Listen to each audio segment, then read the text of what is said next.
Hey, everybody. 𝗵𝗂 with Charge Up, another episode of the Powercast. Today, completely blessed, excited. I have just a sampling of some amazing men who have contributed to my good friend. You know who it is because I know you see him on the screen, and that is Chip Go Get It Baker. Put together a passion project with 17 incredible, inspiring thought leaders talking about the impact of influence. But I'm going to let Chip tell you what this book is all about before we jump into it. Chip, why don't you tell them about that impact of influence? Well, first, Vic, man, thanks so much for giving us the opportunity to be on your platform, to break it out with you, here on the Charge Up platform. So first off, hey, my friends, charge up. Oh, let's go. Boom. We're Boom. ready now. Hey, ready. Now we're ready to roll. But the impact of influence, it's a book compiled of 17 powerful men that, just amazing guys doing amazing things, making an amazing positive influence on our world. And so, we all have chapters. We're all co-authors.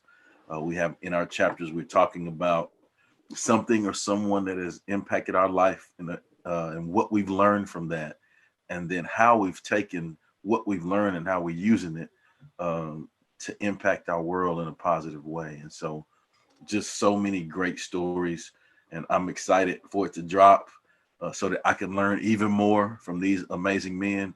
And I'm looking forward to getting it out there and seeing how we're all going to grow together. We've been doing interviews and hanging out and doing some of those things. And even in that process, I feel like I've learned so much, but I'm really just looking forward to seeing where it's going to go, because I don't think it's any limit to it. And, it's crazy because we're talking, Amen. back in November. This book's coming out March 27th. And when you say, in November, we're looking to drop this book about March 27th, it seems like forever. Yeah. And we're right around the corner, man. Like March 27th, I'm blown away by pre-sales. I'm blown away by the entrance. Yeah. Just what you talked about. We've had the opportunity to speak personally, probably on 4 or 5 other platforms. I know y'all have had numerous opportunities. With 17 of us, we're all getting to spread out and be able to talk about the book, unselfishly talk about those traits that we're really trying to push. But it's amazing. This date is about to hit. And I'm so confident in the fact that this book, it's like a tool chest. And you can relate to one, and it's going to be crazy because then you're going to relate to 2, 3, 4. You're getting 17 books in one. And just everybody who's been a part of this project, I haven't been able to shake hands with anybody outside of you and, Mr. Preston Wood himself, Dr. Goddard. But other than that, we've had a lot of the conversations have been the same way everybody's conversation is during COVID. But I'm getting excited because I think it's coming soon. I think it's coming real soon, where we're going to be able to share a stage, get together, and knock some people out. And that's what I can't wait for. So what we're going to do, we're going to jump into this thing. You see, I've got Charles Woods. I've got Dr. Michael Goddard. I've got 𝗵𝗲 𝗂𝗧, who you've also seen on Charge Up a few times. Rick Gusmus, and then Marquis Sneed down there. Hopefully we don't get that freeze on him again. Earlier, he had that face because we were talking about an 8th grader who was 6'11". That's all we saw. That's all we saw from you, Marquis, was just that face. And it was like, I think he likes that kid. But so we'll jump into this thing. There you are. Go ahead, Marquis. Yeah, hey, man, great to be on the show with you guys. Thanks for having me. Make sure y'all save that picture. I tried to get a screenshot, book, but I couldn't get it, man. Next time, babe.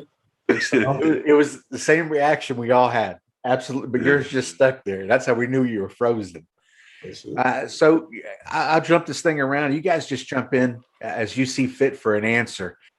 The impact of influence, what each of us have contributed. Why do you think the timing of this book is so good?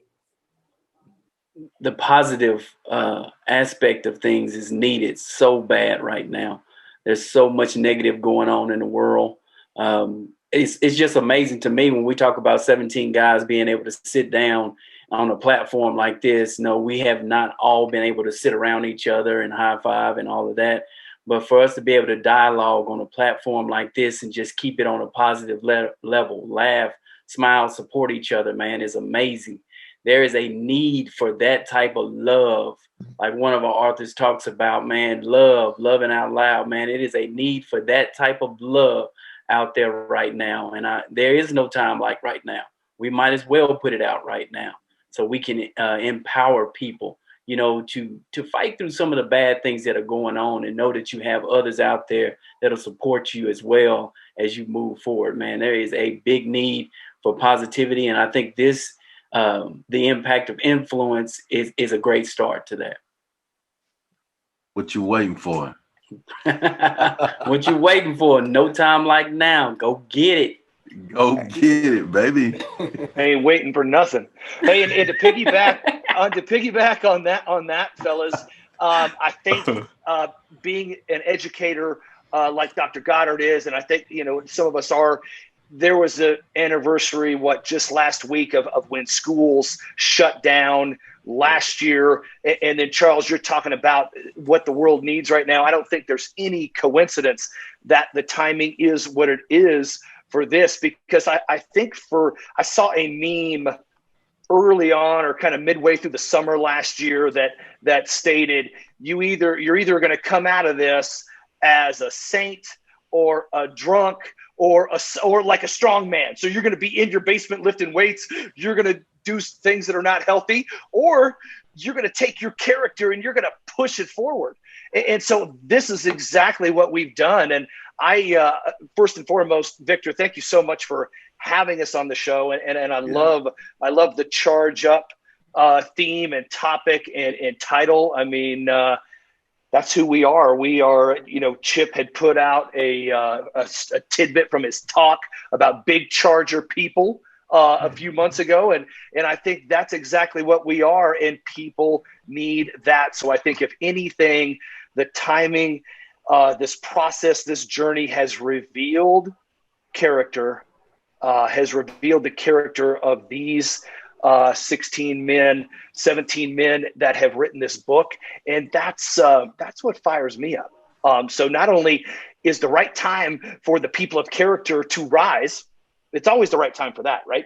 But since we have been in such a, you know, many people isolated, many people going through mental health issues, many people going through other issues that isolation and withdrawal happens from, they need the people that can carry the weight, so to speak. I think Glory, I heard a pastor that I listened to by the name of Bill Johnson out of Redding, California, talks about being glory, God's glory being something that enables us to carry more weight, to carry more of his weight. And I think there are people who are equipped to do that, to carry more weight and help others carry their burdens. And man, I firmly believe these guys, all of you guys, or all of us are in that space. And this book is going to help people with their burdens and help inspire them and help them hopefully multiply their own influence too. So man, it's awesome, guys. Incredible. Absolutely. Absolutely correct. And I agree with the statements y'all made about positivity. I think there's so many things we put to the side during this pandemic, and positivity is definitely one on the high list. And with no social interaction or with social distancing and no physical touch, it's easy to really get caught up into that frame of mind, because we don't have people in front of us looking us eye to eye saying, hey, like, let's just change that attitude. So I do agree that it's an awakening of sorts. And I see the positivity more so now from others, because they see that light at the end of the tunnel, and they know that this time it's not a train. Like, just keep going. And I'm getting excited about that, because the closer we get towards that point, the closer we're getting towards all getting together and really pushing the impact of influence with everybody of all ages. Vic, man, I was trying to hold on, man, but you said a couple magic words in what you just said. You said it twice. Like you said the first time, and it kind of stirred up in me, right? But then you said that word again, and it kind of hit me again. I was trying to wait to let you finish, but I wanted to jump in there, man. But the word you said was positivity, right? And that's a trigger for me. And I'm thinking, I can't speak for everybody, but I can. But I think it's a trigger for everybody else too, because everybody that's in the book believes in that as well. And all of the authors in the book have learned throughout their life how to rap, right? And I'm not talking, like, I love music, but I'm not talking music. But when I say rap, I mean all of us have learned how to recover, adapt, and add positivity to all of our situations, what's that allowing us to do is to take the blessings and the lessons that we've learned and use those to be the impact of influence to so many. Come on, Bake, man, that's good. Hey, man, he started it, man. Okay, good, man. That was great. And he said it twice. Like I tried, man. I couldn't sit on it, man. Sneed, he's got a book of acronyms coming out soon, and that is going to be that thick. Right. I'm writing them all down, all of them. I think more than anything, I kind of refer back to something that my college coach told me once, is that you're never energy neutral. You're always giving positive energy out, or you're giving out negative energy. So I think with 17 guys coming together, collaborating, and trying to put something out there that's going to encourage people, I think it's what people need. I mean, it's so easy to harp on what's going on that's not right in your life. That's not motivating, that's not encouraging, that's not pushing you to get up and stretch yourself. And so I think if people take the opportunity to just step in and read this book, I think they'll be able to see 17 examples, 17 stories of people that have overcome, that have been inspired by other people, stepped into their lives, or inspired by situations, and motivating them to get out there and just influence somebody. I mean, you never know what you do on a daily basis, how it's going to affect somebody that's watching you. Now, I remember Bake would tell me all the time, man, somebody's always watching. So you got to make sure that you're, you're doing everything in your power to wake up and to keep going. So, kudos to everybody that hopped on the book, man. I think we're doing something amazing. Absolutely. And I got a great segue question on this one. And each of you have contributed to, I think, the importance of it. But in the chapter that each of you wrote respectively, do you think it would have been different a year ago than it was today in a situation, in the adversity? Do you think your message, your theme, what you wrote about, those words you put to paper, would they have been different a year ago than they were today? And what's interesting, and friends, I'm telling you, I think we know bits and pieces of each other's chapters, but Chip has done a phenomenal job of not letting us see anybody's chapters. So I don't know what anybody has written, but through the interviews, I have a little bit of a teaser. But I'm curious, would your writing, would your words, your perspective have been different if you wrote this a year ago versus today? I kind of answer that because I think of when you're hungry is when you really want to eat.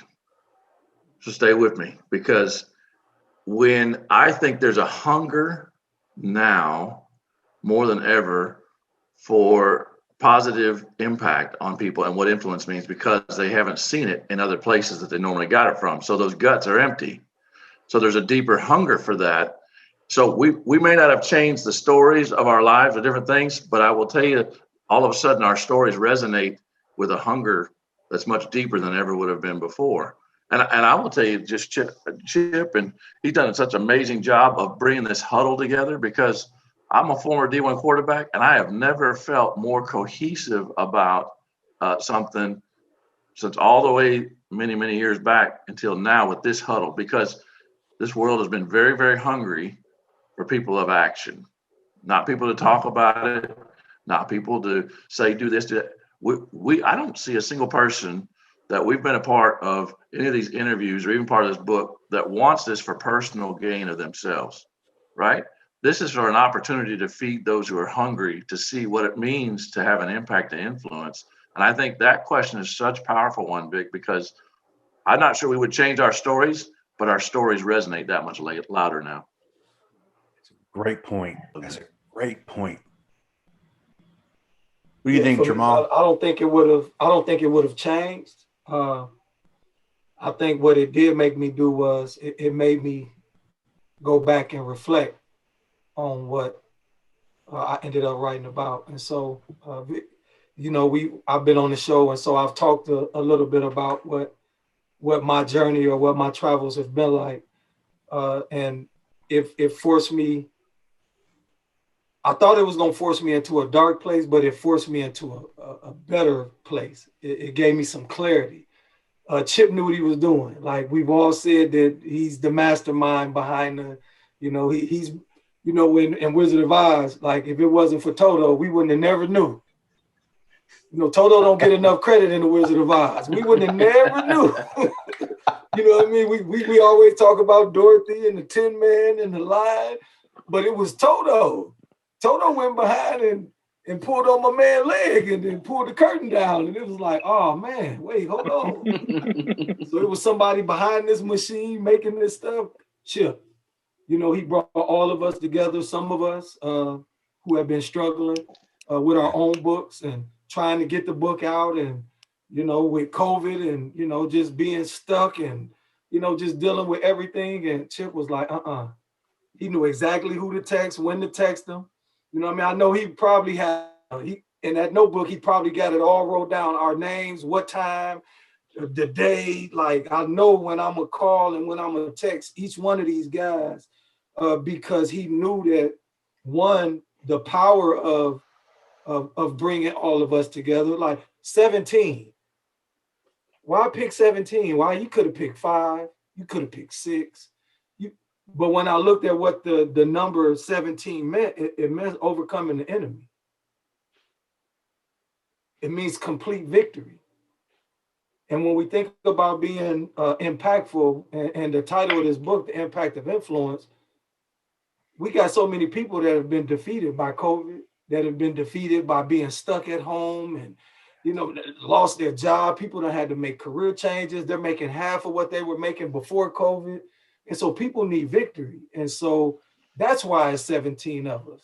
And while we all have one chapter, but when you bring 17 of those ones together, that's where the power lies. Because everybody, you know, they always mention power in numbers. And so 17 men, not sometimes, every day, all day, men who can come together, who can laugh, who can cry. We've shared tears on some of the shows, who can say, I love you openly and not feel no type of way. Those are the things that are missing in the world right now. And it's really missing from a lot of men. And so our young men don't know how to express themselves. They don't know how to, you know what I mean? Like, I remember the first time my mentor told me that he loved me. And I'm like, hey man, don't say that to me around my boys. Like, that ain't. And he kissed me on the cheek. I was like, oh, man, did you just do that in front of my friends? Like, bro, I ain't coming back here no more. Something wrong with this dude. But I grew up in an era where men didn't show each other love. We showed each other testosterone. I got to show you how tough I am. You can't show that because people took advantage of that. And I think that what's happening right now, COVID is forcing all of us, especially us men, to get back in touch with our tender side. Because you can't be tough when you can't do nothing. See, before COVID, we could go out and start a fight with somebody. You don't want to fight nobody with COVID. You at the crib. You like, man, I'm in here. I'm socially distanced. I'm stuck.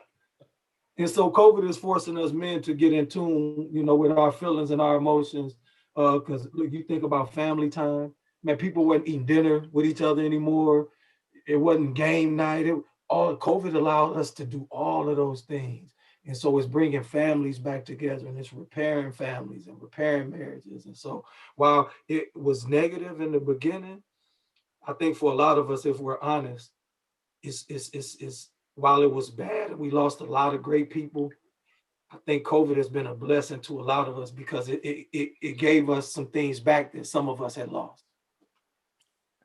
I agree with you 100%. You know, as y'all are aware, losing my wife in August, as I reflected, I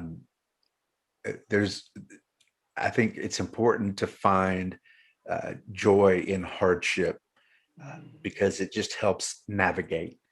And I think back at the fact that my daughter wasn't able to finish her last semester, her senior year in college. She came home. My other daughter wasn't able to complete her second semester at college. She came home. So for a good 6 months, we ate at that dinner table every single night, laughing, playing games, telling stories, listening, watching TV together, you know, looking for toilet paper. It didn't matter. Like, we did it as a family.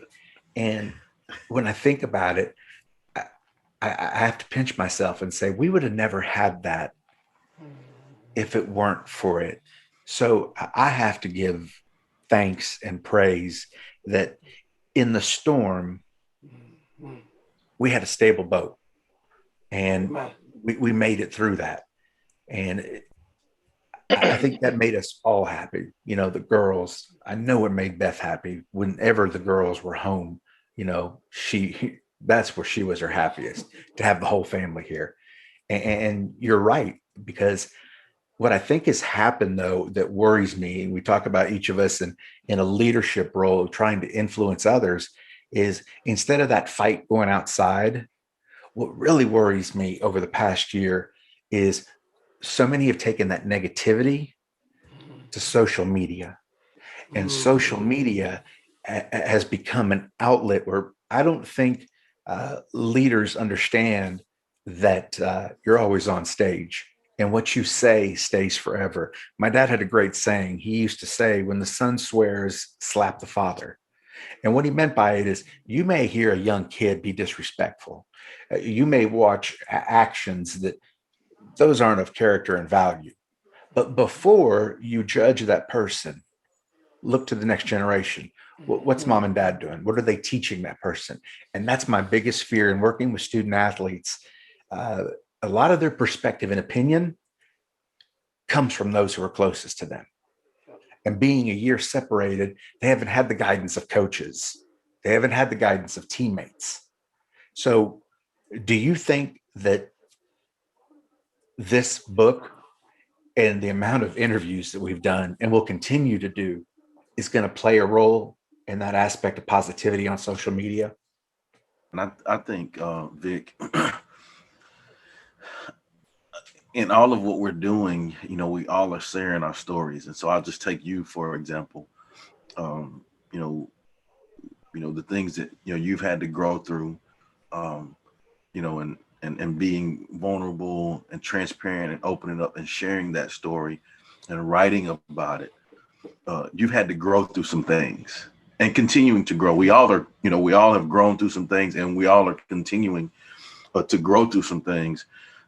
And so I think, you know, people can read, you know, for example, your chapter and see that they don't have to be a victim. They can strive to be victor. Yeah. Get it? Like, absolutely. Like Victor Pisano. That's what I love saying, right? And so be the victor. Yeah. So, like, you know, just learn, like, bro, like you've been broken. You know what I'm saying? Like, the things that you've gone through, like the average person couldn't do it. You know what I'm saying? And so, like, for you to be vulnerable and transparent and open and write about it and speak about it, man, there's a whole lot of people out there that will go through the same thing.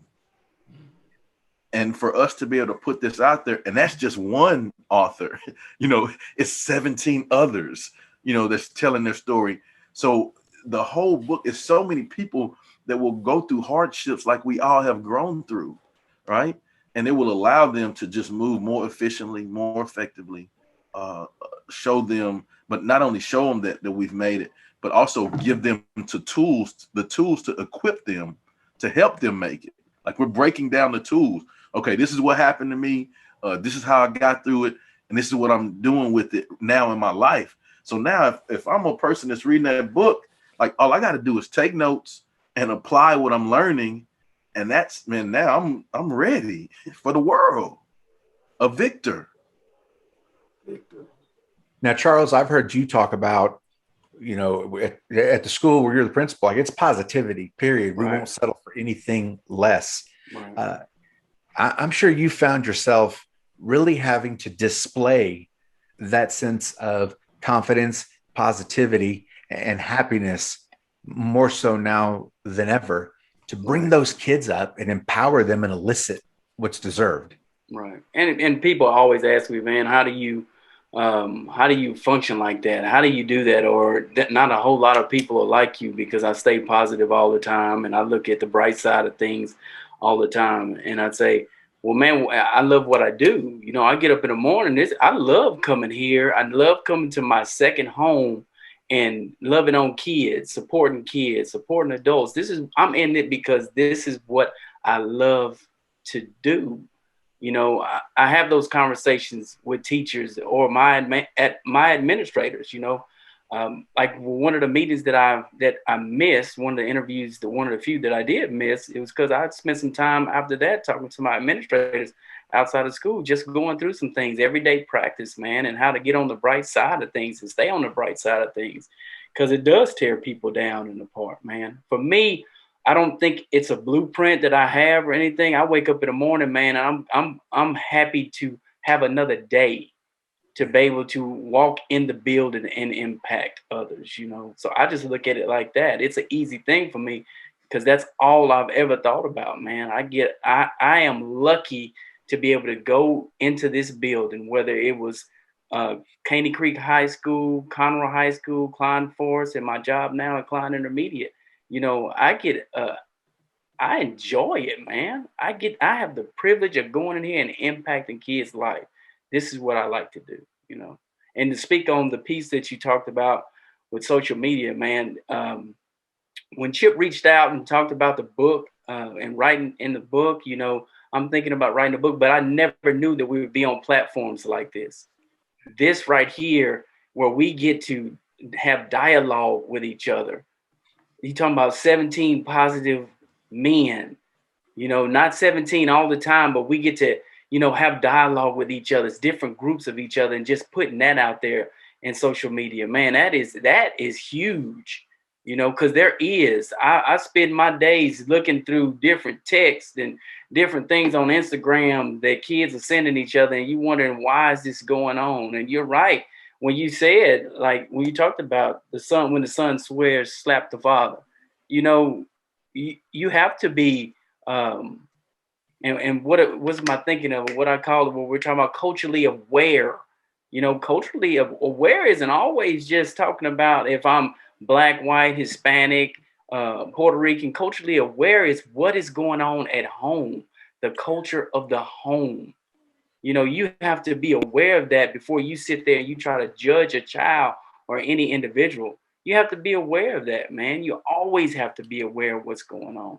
But this platform is amazing, man. This is some of that positive light that we need out there in social media to kind of drive that energy that we need society to see, man. This is an awesome thing to be a part of.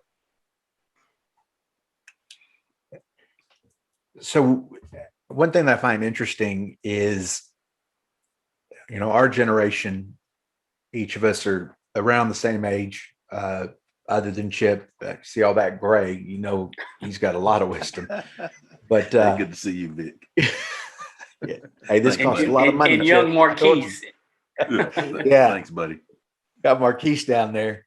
But you know, what's interesting to me is, have y'all noticed there's a term now that a lot of the young adults use. They're an influencer. Oh, they're an influencer on social media. They're an influencer. Well, what makes an influencer? A lot of people follow them.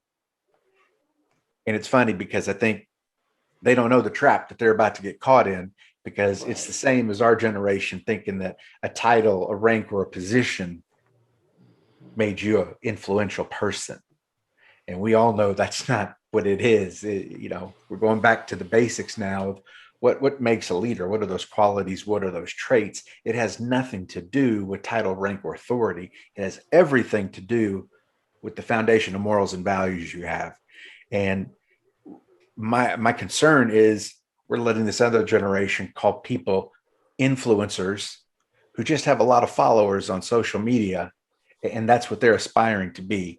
And I want this book to be for all ages, and I want them to learn what influence truly is. And I'll ask each of you to provide an example. What is the difference between being an influencer, more importantly, influential?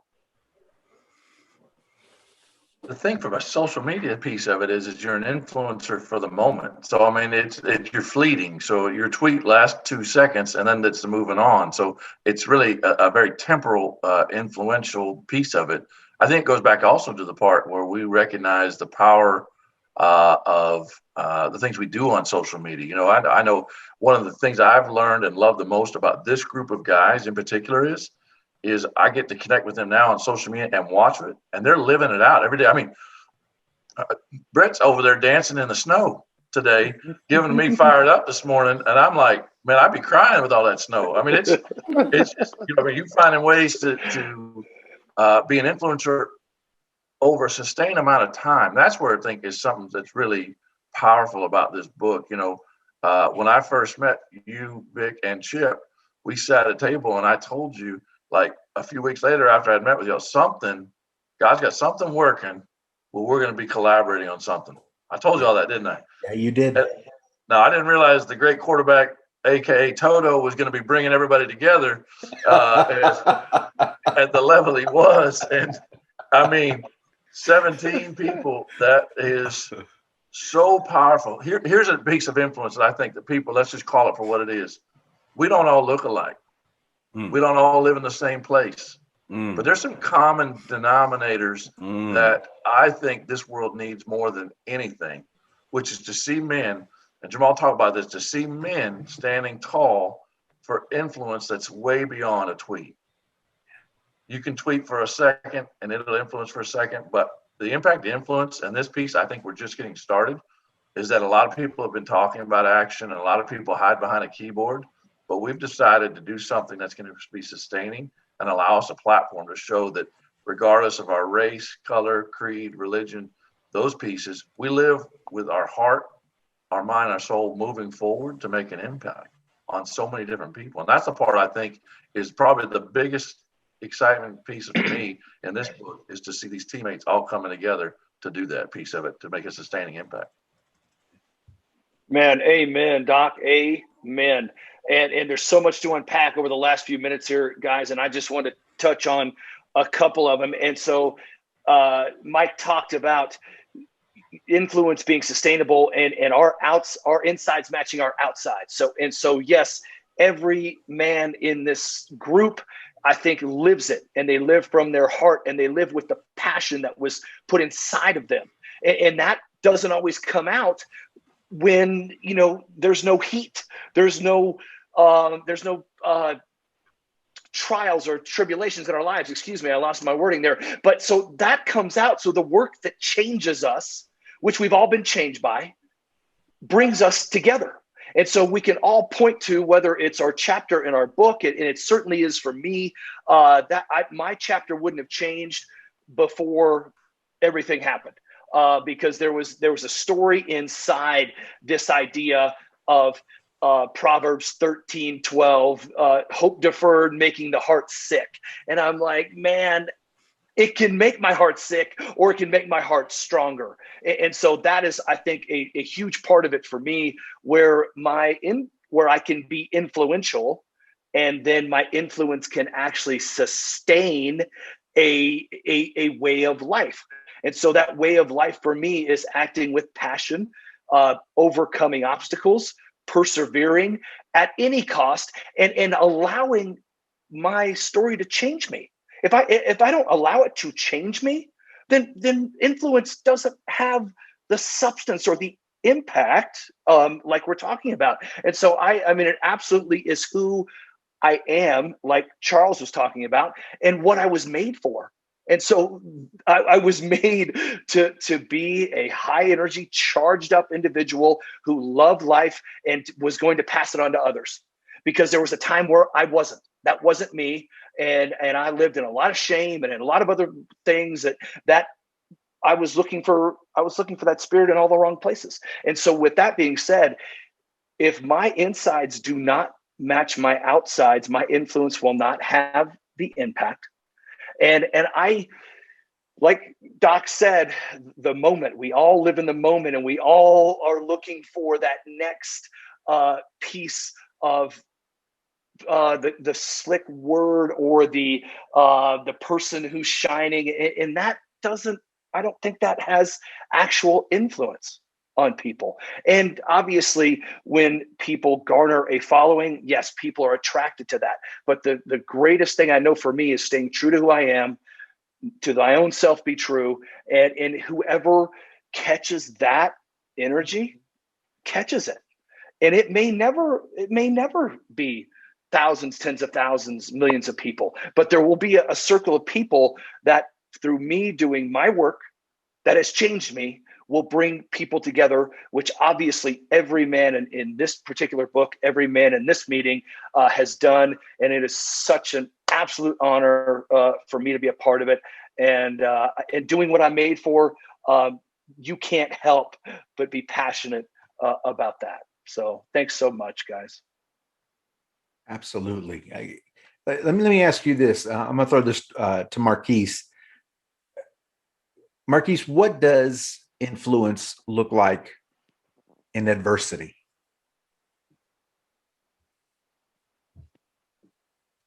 A good question. What does it look like through adversity? I think it's just kind of piggyback off of your first question. I think it goes back to you understanding your why and your purpose, your reason behind the reason behind why you do what you do. I think nowadays people are kind of caught up in being seen, getting the spotlight, and almost living in the moment, but not living for the moment, like not understanding how the moment, like Mike said, is fleeting. We wake up every day and we get the opportunity to change lives, especially people who are part of the education system. And it's not about us. Like it will never be about us. I think about how the cats that are on here, Chip Baker and Charles Woods, how they impacted my life. And, they showed passion. They showed focus, effort on a day-to-day basis.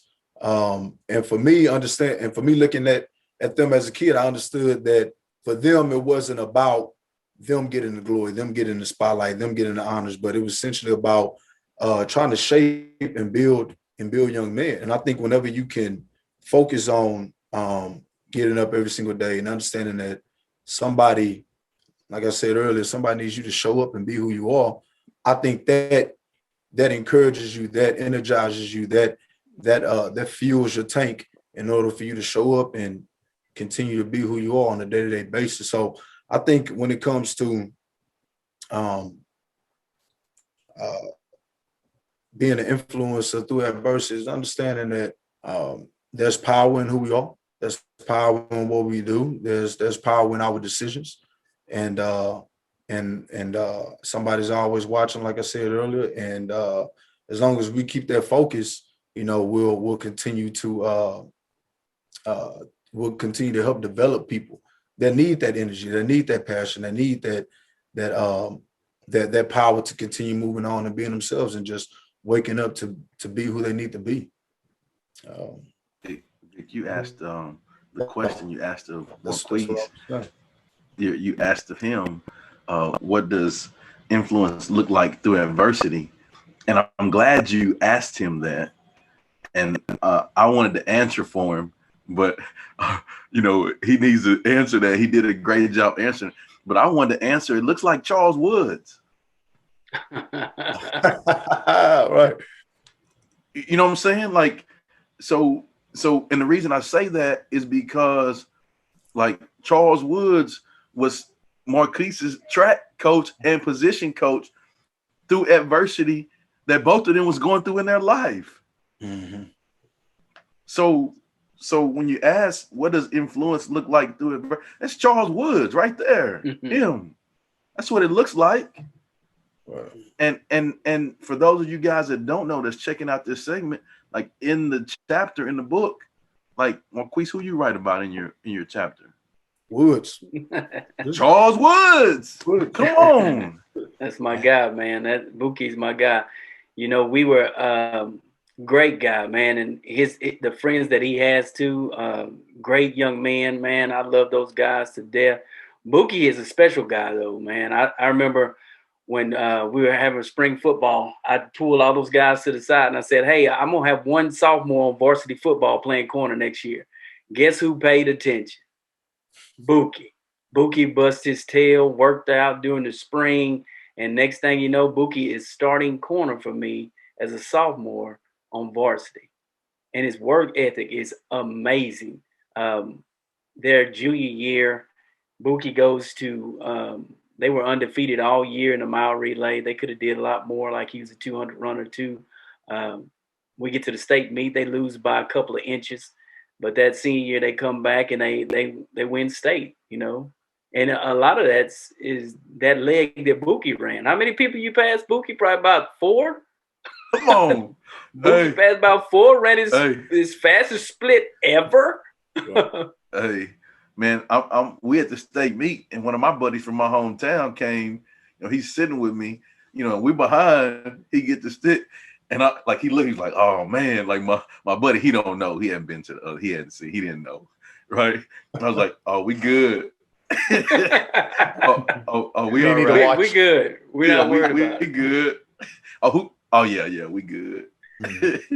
But you know, even to go a little bit in depth and I'll stop here. But you know, talking about influence and how people influence you, man. This is a great group of gentlemen that I had, and those guys did not know till that state meet right before they ran that I was going through a divorce, my first marriage. That new year, man, from January to that state meet, that was in May, man, and those gentlemen, and I explained to them before they ran that 4x4 how much it meant to me to have them in that process that I was going through, because it was some rough nights for me.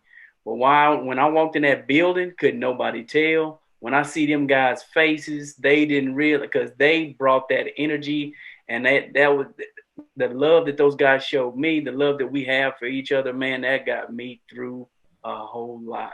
We're sitting there bawling and crying together before they run the 4x4, which is crazy. But you know, that love that those guys had me, and you talking about influence in another direction, man. Those kids influencing me and keeping me going and motivating me every day, man. It was just it was great going through day-to-day life with those gentlemen and to see what great men they've all grown up to be. So it was a pleasure to be able to support Bookie and all the gentlemen as well. You know what, and not to spend too much on the topic about me, but it's too late. It's too late. I want to see you in gym race. But you know what? I wanted when you initially, it's funny, when you initially asked me that question, automatically I wanted to say Woods. And I wanted to bring up that situation that he was talking about him expressing to us what was going on you know, back at his house. And so, like I said, that's the one thing that came to mind, because we didn't know what was going on. I mean, we're teenagers and we're in our own little world. You know, we're thinking about prom. We're thinking about, you know, going off to college and partying and things of that nature. And so we weren't exposed to what was going on with Woods. The only thing that we knew was that Woods was going to show up and he was going to be himself every single day. And if something was bothering him, we didn't have a clue. You know, I mean, it probably was, you know, expressed, you know, with a few choice words, you know, with us. But, No. and we love that. You know, that was comedy for us. So No. but I say that, man, because when I think about, I shared this on the podcast that we were on a while back. Man, this guy for me was such a big deal. For myself personally, I wanted to be like him when I was a teenager. Hands down, this was the cat that I was aspiring to emulate my character. I saw him step in every single day and decide to impact lives. And that was things as simple as giving rides home, you know, and having a conversation to feeding us, you know, to just is a discussion, you know, and helping us grow through developing as young men, you know, through your teenage years, which is a big deal for a kid.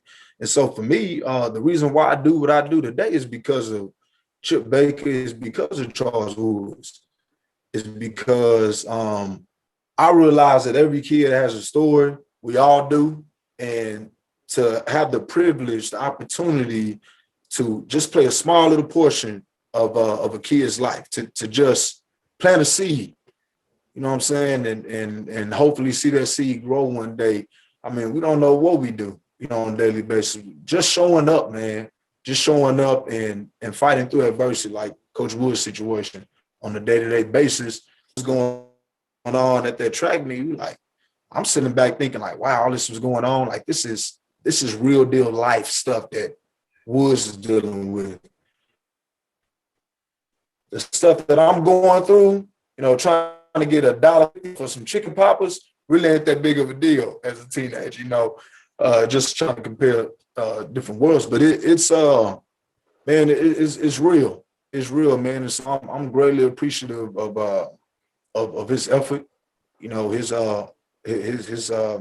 example that he gave myself and my boys, man, because we needed that. We needed that big time as teenagers. So I'm grateful for him. You know what, Chip, I'm so glad you did that. I'm so glad you brought this story. I so really powerful. am. Right. Think about the authenticity that came from that. Man. If Woods wasn't authentic, he couldn't have influenced at the level that he did with Marquise. And I think that's what's so powerful, is you can't truly be deeply influential if you're not authentic and real. Yes. Jamal said it earlier, Mr. Me Too, who lives it out. I've been watching him. He's the real deal, like day in, day out. You don't have to be anybody else but who you are. Well, kids can see that in particular, because Marquise would have seen that if Coach Woods was never even really being real with them. His influence may have been okay, but it wouldn't have been life-changing. And that's the part I think, Vic, is so important to this process. Perfect perspective. And, you know, Charles, tell me if you can relate to this.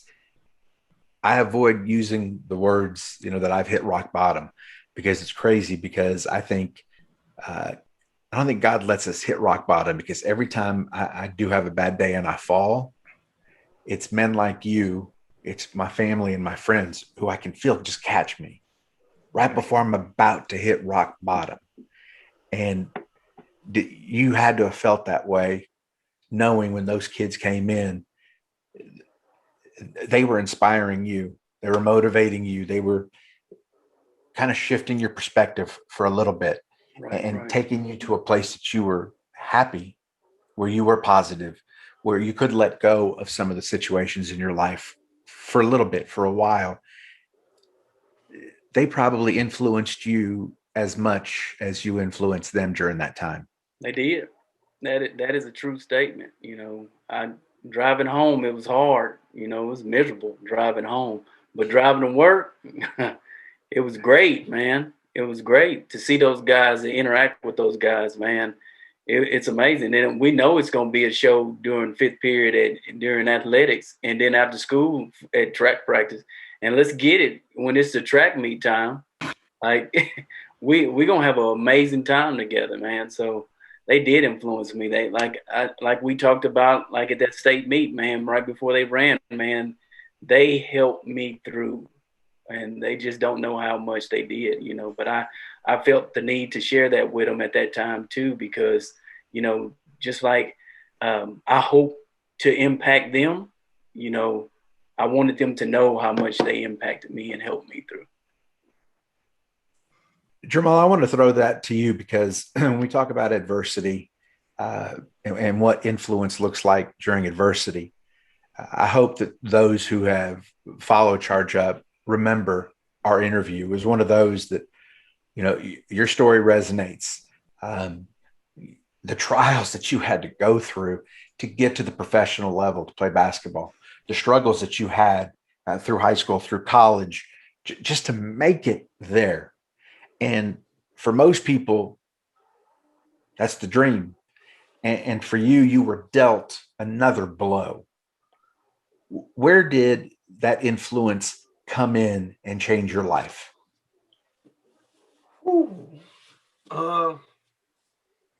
Man, sometimes as boys, we love our moms, but like when we go through adversity or the hard stuff, we always want to give dad props. Like, man, I got it from my pops. If he was in your life, or if you heard about him or you knew about him. And for me, it made me go back to think about my mom and what I watched her go through. She was a lot like Woods.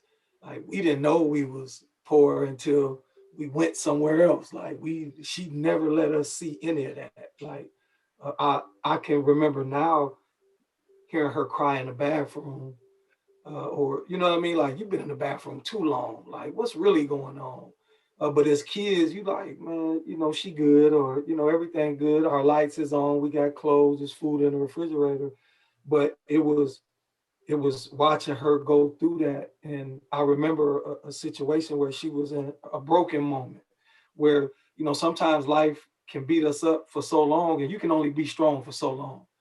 And she gave in, and I switched roles. I went from being her son to being her father. And I had to remind her of who she was. And I said, everybody think that what I got from him. But he wasn't there. I was with you. So this dog that I got this from you. And I don't think a lot of women or a lot of mothers get looked at because they're nurturers. And so they don't always get looked at in that aspect. But my mom she was a gangster. My mom, when I got so tall, my mom used to be like, I'm gonna get up in this chair and I'll jump down on you. Like, she didn't care nothing about me being 6'5". She like, no, you're not gonna, I'm not gonna have that, because I'll put you in the ground before I let somebody else do it. I have one of them mamas. And so just knowing that I had that in me, like I knew that was in there. On top of the different things that we learn in athletics, we learn, about hardships and pushing through, and that one more attitude. I remember being in practice and running suicides for hours straight. And I'm like, man, I felt like my spit was blood. I was so dry. And this was back when my coach only let us get 2 Dixie cups of Gatorade for a 3.5-hour practice.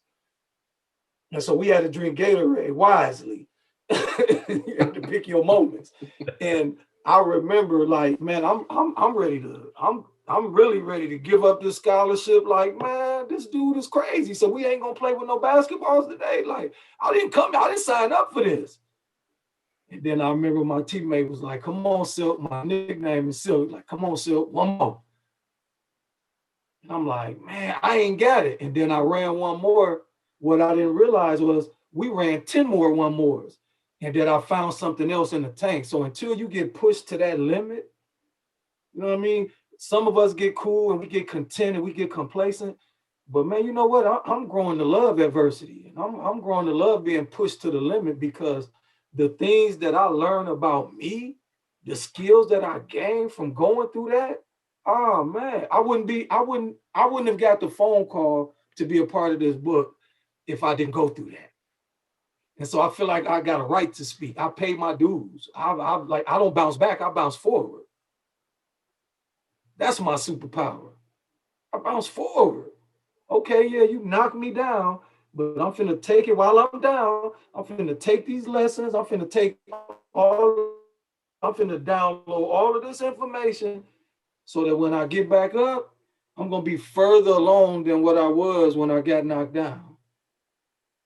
And so I welcome adversity, man. And for me, that it was my mom. My mom she was it. She's still it to this day. Like she battling breast cancer, and so I've been going through, you know, a lot of that, and just trying to be positive, and because cancer is taking out a lot of people in my family in like 2 or 3 years. And so when I heard that my mom had it, I immediately got negative. But then I remember, like, no, you know what I mean? She different. And she's a fighter. And I had to remind her that she was a fighter before she got negative. Now, we ain't finna do no negative talk. We finna do some positive talking, and we gonna get through this. And I said, you ain't going through this by yourself. We gonna get through this. And she's stronger than ever, man. She probably at the crib right now in the kitchen making some rolls or doing something. And so I know that that's in me. And so I want to make sure that, you know, she get her just due. And I was sitting there tearing up to hear Keith talk about Woods, because so many guys like Woods don't get their flowers when they're alive, man. And so I feel proud to hear somebody giving him his flowers now. You know what I mean? Like, don't give them to me when they're too late. Don't put them on the casket. I can't do nothing. I can't smell them now.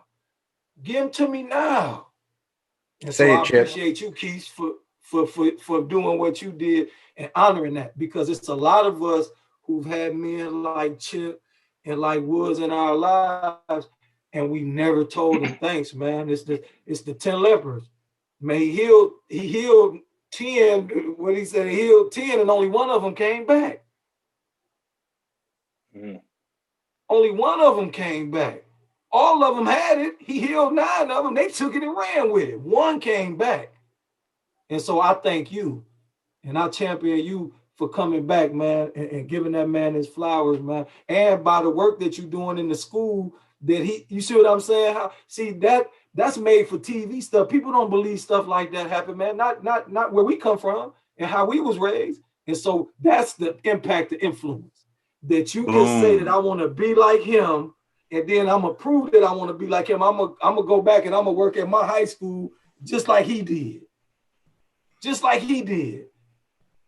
The blueprint, man. So I appreciate you, man, because you did something for me, and it's a couple of people that I need to give their flowers. And so you helped me, you reminded me that it's a couple of people that I ain't gave their flowers yet. So I thank you.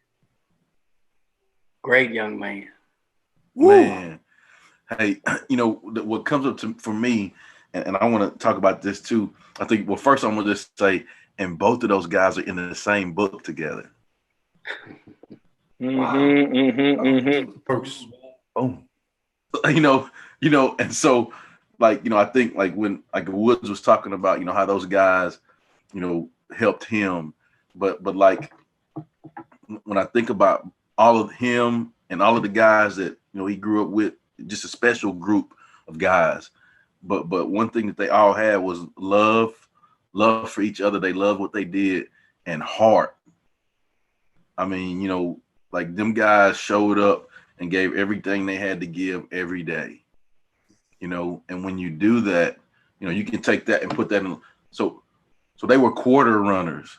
Like, you know how hard it is to run a quarter? Like, you got to be a man to run a quarter. You know what I'm saying? Like to go out and run a quarter and pass up 4 people in a state meet in Texas.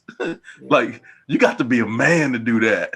Well, hold on. You got to be a man just to do the workouts, to be able to run the quarter, not to be good at it, but just to do the workouts, to be able to run the quarter. You got to be a man, right? And so, man, just love and heart. And so I think when you exhibit those traits in everything you do, it don't matter who you are. I love you, man. Let's get in here. Let's go to work together. I'm gonna give you everything I got from a good-hearted, pure-hearted place. And that's what it's about with the impact of influence. You know, everybody that's coming in together in this project, you know, is coming from a love place with a pure heart and giving everything they got. And they already do that before this book. You know, like they already, but now we're just putting them together. Oh man. It's an impact. It's definitely going to be an impact and influence many for forever. I mean, like forever. So like just looking at this deal, like you know, like so some of the guys on here don't have books, right? But and it gets me excited. Sorry guys, I smile, but because I'm excited, man. Like we go, man.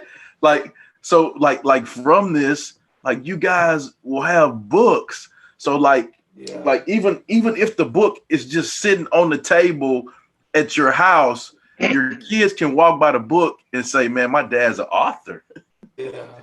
Oh man, like my son, even if even if it's not in anybody, if not one person buy the book, if the book sits on the kitchen table on Bookie's mama's dresser, if it just sit there, she can walk by that thing and say, "Man, my son is an author." Come on, y'all.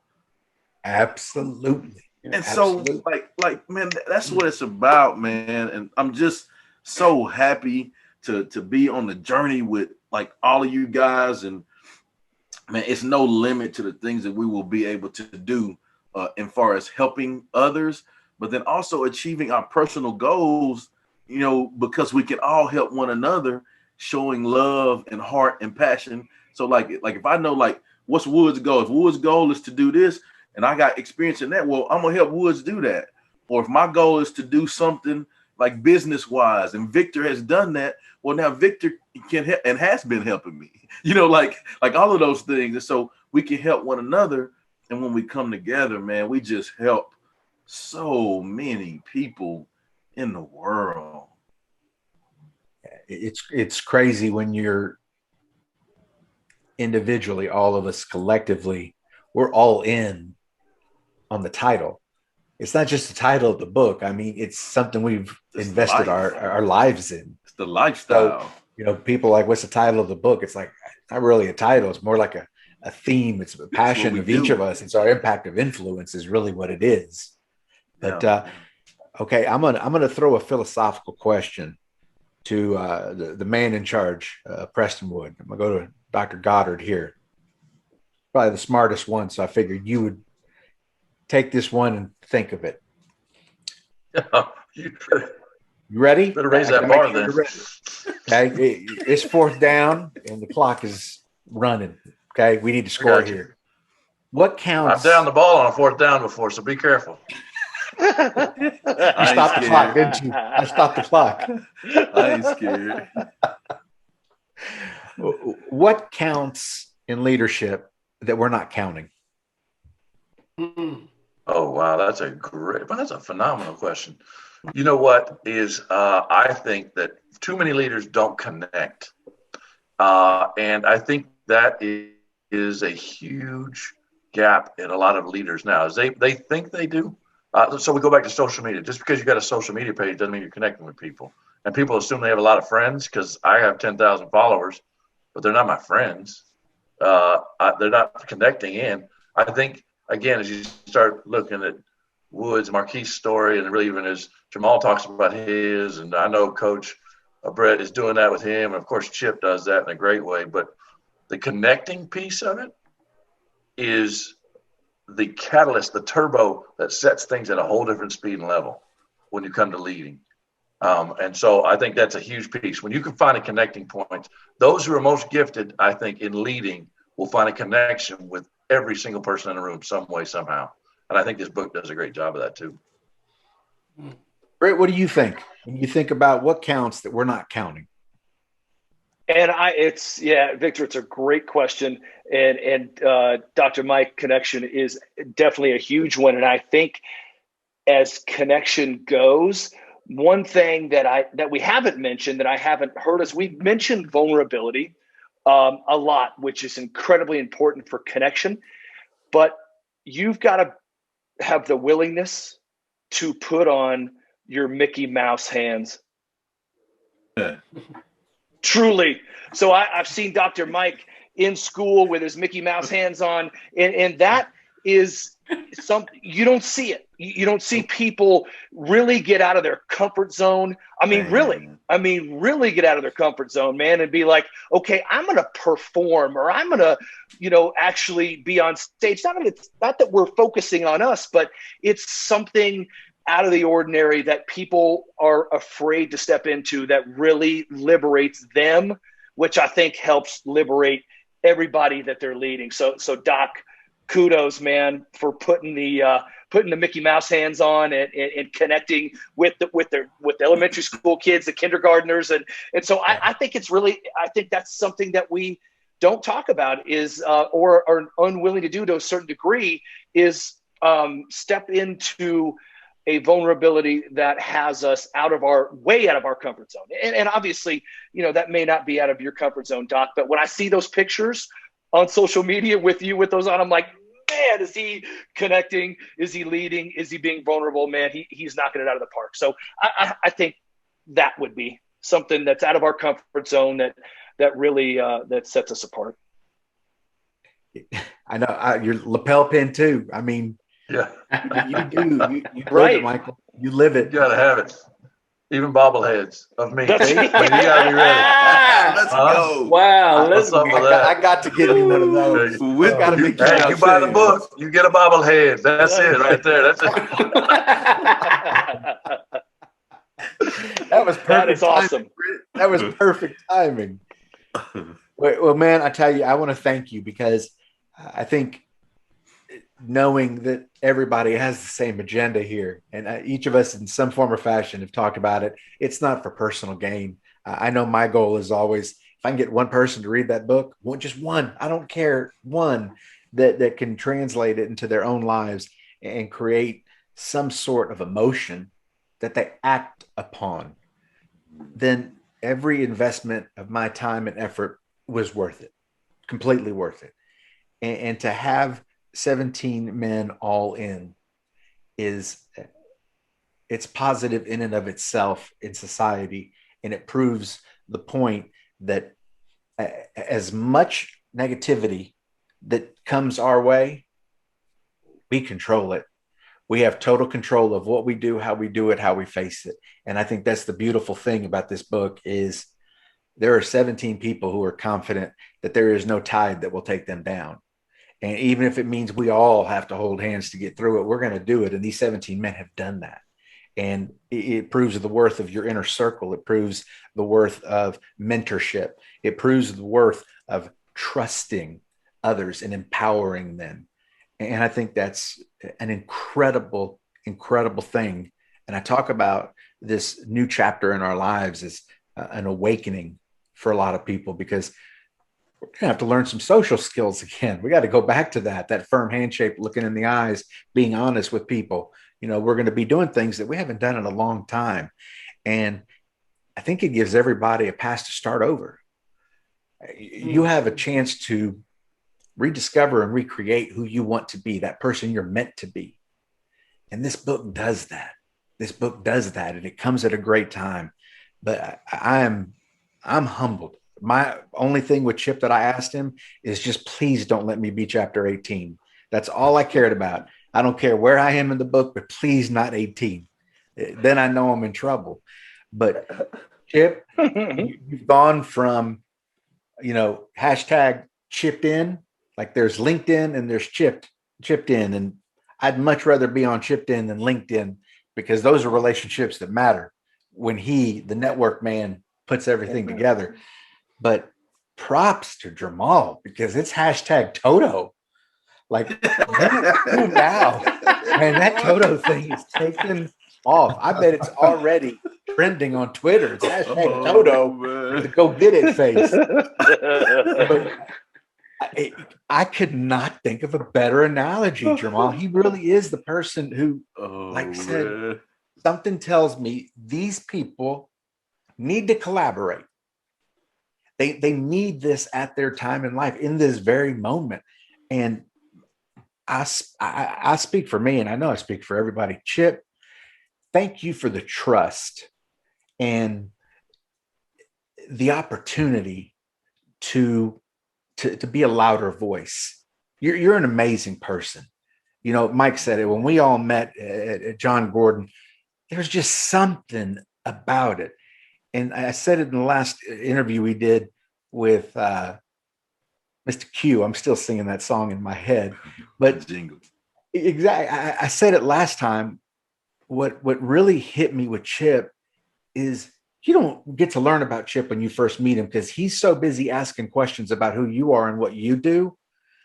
It's just that selflessness of him.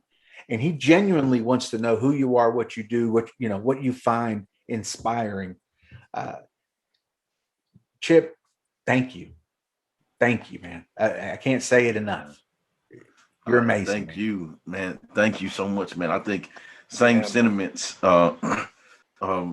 For me, yes, I do strive to do things in a selfless manner because I learned a long time ago in my life that it ain't about me, and so everything that I've strived to do, and I don't mind saying this, like in the reaching out to the men of the chapters, like, and I've taken this approach as an educator too, like if I don't, like, each individual kid is each individual kid. And if I don't take the time to get to know each individual kid, then I don't maximize their potential.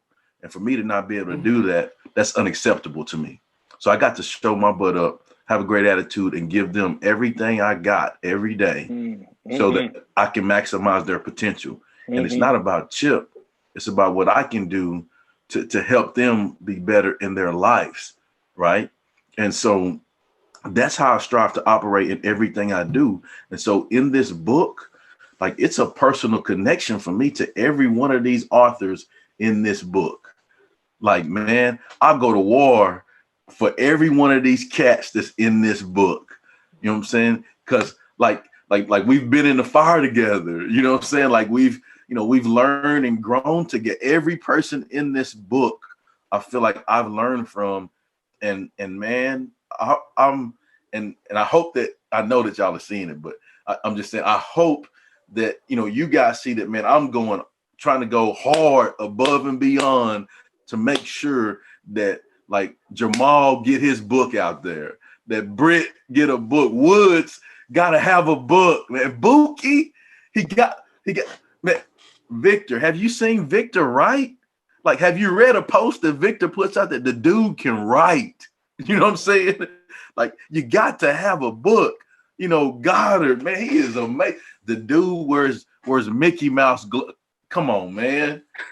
You know what I'm saying? Like, yeah. Let's go to work.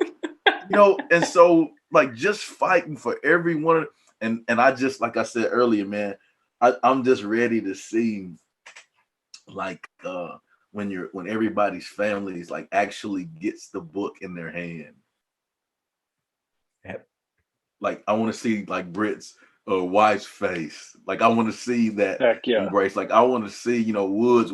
I want to see Victor's girls when they hold that book in their hand. I want to be there when Jamal delivered a book to his mom. Yeah. Like, Bookie give it to his. Like, I want to see, Goddard's wife. I want to see his family. I want to see all of that. And that's what it's about, man. It's about the impact of influence. And at the end of the day, I think that, if I've done a little bit, just impacted one, the big man will see fit to have me go to the right place, and that's what it's about for me, man. And so I'm just thankful that, every one of you guys entrusted in me to say, well, he all right. We can rock with him. He all right. Like, somebody giving a lip smack. Yeah, all right. I think we can rock with him a little bit, But I'm just grateful for that, man, because that don't happen. Woods and I, we talk about that all the time. Like, things that have happened to us, that are happening for us, even in this situation. Like, these things don't happen, guys. You know what I'm saying? Like, guys coming together, like, everybody you call, hey, we're doing this book, you might interview it, done. Like we've done like 20, almost 20 interviews in 3.5 weeks, something like that. I mean, it's those things don't happen. And I don't take any ounce of it for granted, man. I'm so grateful and so thankful. So Vic, man, every one of you guys on the call, man, thank y'all, because, y'all played a special part in my life. And man, I'm just, trying to do I'm trying to do my part to outgive all of y'all. Let's go. Yeah, man, I like that competition. I like that competition. Like, let's go, man. Let's go. Yeah. Like fighting to get to the banquet table, man. Yeah, fighting let's to get go. to the banquet table to give it away. Let's go. Love it. Yeah, I know first thing I want to do when we do all get together is I want to get Marquise and you out on the track. So Chip, get ready. No, you don't want me. You don't want me on the track. You might try Woods. Woods still doing that. You can get me in the weight room, but ain't got it no more, man. Better. We give Dr. Mike the ball and say go deep. Yeah, that's man. As long as I don't have to run, I'm good with that. Wait, Charles, Jamal, Britt, Marquise, Michael, man, thank y'all so much for joining me today to talk about, everybody's passion project, the impact of influence, March 27th. Do me a favor, you see each person's name on here. Go social media, go look at Facebook, go look at Twitter, and you're going to see a feed that isn't a me feed. It's a you feed, because you're going to see all the things they're doing for other people. You're going to see stuff about the book. You're going to learn more about each of them and what they've invested in their entire life, paying it forward. And that's the beautiful thing. So get to know each of these authors. I'll put a link for purchase of the pre-order book, but hey, March 27th, it's going to be a great day for all of us because we're going to be able to share it. Remember, leadership is a privilege. Leadership is a gift. But at the same time, once you accept that, it's an obligation to carry it forward, to work with people, to mentor people, to be authentic and to be real. So Chip is good at this. I'm going to let him close out. Chip, I'm going to tell my friends, have a good day. And what do they need to do? Hey, go get it. Man, right there. Everybody, thank you. Have a great day. Charge up. Go get it, baby. Love you guys.